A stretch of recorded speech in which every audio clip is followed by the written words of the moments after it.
गुलाबजामुन ही एक अशी मिठाई आहे की ती खाण्यासाठी कोणता सण किंवा काही खास वेळेची काही गरज नसते। ही स्वीट डिश सर्वांची ऑल टाइम फेवरेट आहे। तर चला मग आज आपण बनवणार आहोत एकदम रसरशीत आणि ज्युसी असे मावा आणि गव्हाच्या पिठापासून तयार होणारे गुलाबजामुन। चला तर मग सुरुवात करूया। गुलाबजामुन बनवण्यासाठी मी 250 ग्रॅम खवा घेतलेला आहे। हा फिका खवा आहे। व्यवस्थित त्याला फोडून घेऊ आपण आणि त्यामध्ये अर्धा चमचा खायचा सोडा टाकायचा आहे। पाव किलो खव्यासाठी अर्धा चमचा सोडा टाकायचा, अर्धा किलो खव्यासाठी 1 चमचा टाकायचा। व्यवस्थित तळहाताने त्याला घासून मिक्स करून घ्यायचं आहे। एकदम असं थोडंसं पातळ होईपर्यंत, एकदम सॉफ्ट होईपर्यंत त्याला व्यवस्थित छान असं फेटून घ्यायचं आहे। तुम्ही बघू शकता मी किती सॉफ्ट बनवलेला आहे।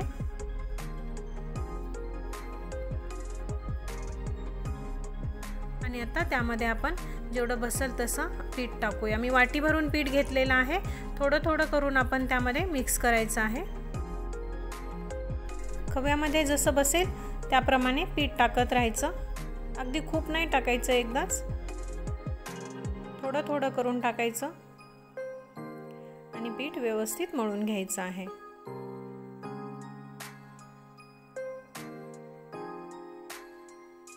तुम्ही बघू शकता पाऊण वाटी मी हे टाकलेलं आहे, पीठ टाकलेलं आहे।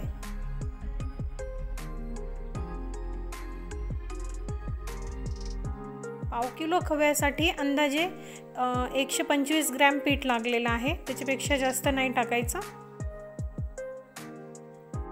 तुम्हाला जर थोडं कोरडं वाटलं ना तर त्यामध्ये थोडं थोडं दूध मिक्स करायचं, म्हणजे अगदी जास्त नाही। मी 4 ते 5 चमचे दूध टाकलेलं आहे। एकदम सॉफ्ट केलेलं आहे पीठ आणि एवढं पीठ उरलेलं आहे। बघू शकता तुम्ही, बघा किती सॉफ्ट झालेलं आहे। आता हे आपण 2 तास तरी किमान व्यवस्थित त्याला रेस्ट करू द्यायचं, झाकून ठेवून द्यायचं आहे। कमीत कमी 2 तास ठेवायचं, छान ते भिजतं मग आणि फुलतं पण। आता आपण पाक करून घेऊया। पाव किलो खवा आहे तर मी अर्धा किलो साखर टाकलेली आहे। डबल साखर घ्यायची आणि तुमच्या अंदाजाने, म्हणजे जर तुम्हाला जास्त पाक पाहिजे असेल तर पाणी जास्त टाकायचं। थोडा जास्त वेळ लागतो शिजायला, काही हरकत नाही। साखर थोडीशी हे होती, काळपट होती, म्हणून मी थोडं त्यात दूध टाकलेलं आहे। वरती बघा घाण येते, ते पाक नंतर आपण गाळून घेऊया। हे बघा अशा पद्धतीने काढून टाकायचा आहे आणि शेवटी पाक तयार झाल्याच्या नंतर आपण तो गाळून घेऊ। पाक अगदी एक तारी पण बनवायचा नाही आणि खूप पातळ पण बनवायचा नाही आहे आपल्याला। अशा पद्धतीने तयार करायचा आहे। बघा म्हणजे खूप वेळाने तो थेंब पडतो खाली, म्हणजे हाताला एकदम असा चिपचिप होईल अशा पद्धतीने। पातळ जर पाक जास्त बनवलात ना तर गुलाबजामुन लवकर खराब होतात, त्याला बुरशी येते। आणि जास्त घट्ट झाला, एक तार वगैरे जर झाली ना तर ते पाकात व्यवस्थित मुरत नाहीत। म्हणून मीडियम आपल्याला मधला ठेवायचा आहे। आता हे मी पाक गाळून घेते,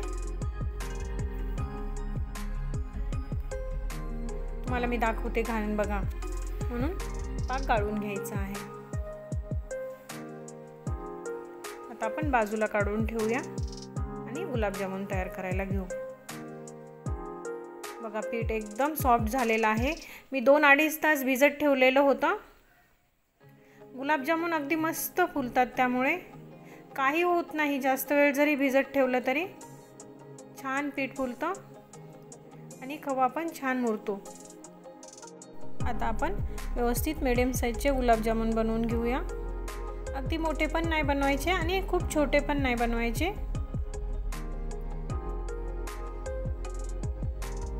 हे बघा अशा साईजचे बनवायचे आहेत। त्याला क्रॅक नको राहायला, व्यवस्थित पीठ सॉफ्ट झालं ना की गुलाबजामुन अगदी छान होतात। अशा पद्धतीने आपण सर्व गुलाबजामुन बनवून घेऊया। तेल खूप जास्त नका तापू देऊ, गॅस सिम ठेवा आणि त्यानंतर मग गुलाबजामुन टाका, नाहीतर वरतून करपतात आणि आतमध्ये कच्चे राहतात. म्हणून पूर्ण गुलाबजामुन तळेपर्यंत गॅस सिम ठेवायचा आहे.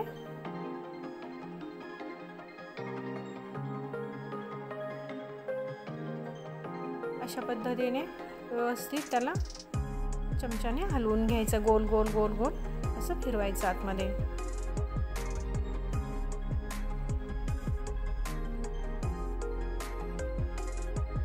आपले गुलाबजामुन तयार झालेले आहे. पाक किंवा गुलाबजामुन दोन्हीपैकी एक गरम पाहिजे तर ते गुलाबजामुन मुरतात. दोन्ही गरम असेल तरी हरकत नाही, पण पाक थंड नका घेऊ जास्त, थोडासा कोमट राहिला तरी चालेल.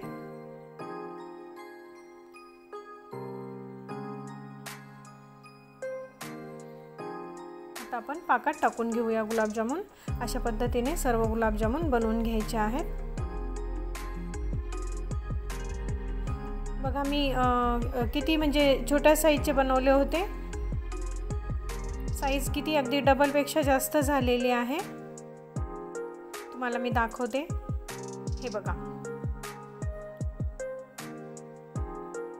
जास्त वेळ भिजलं ना पीठ का गुलाबजामुन एकदम मस्त होतात.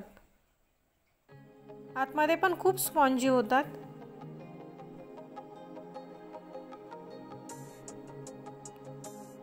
बघू शकता तुम्ही. गुलाबजामुन पाकामध्ये टाकल्याच्या नंतर कमीत कमी 1 तास तरी मुरू द्यायचे आणि त्याच्यानंतर मग खायला सुरुवात करायची. बघा किती मस्त झालेले आहेत गुलाबजामुन. तुम्हाला आपली गुलाबजामुनची रेसिपी आवडली का ते मला नक्की सांगा. आवडली असेल तर आपल्या व्हिडिओला लाईक, शेअर आणि चॅनलला सबस्क्राईब करायला विसरू नका. फेसबुकवर पाहत असाल तर पेजला फॉलो करा. बाय.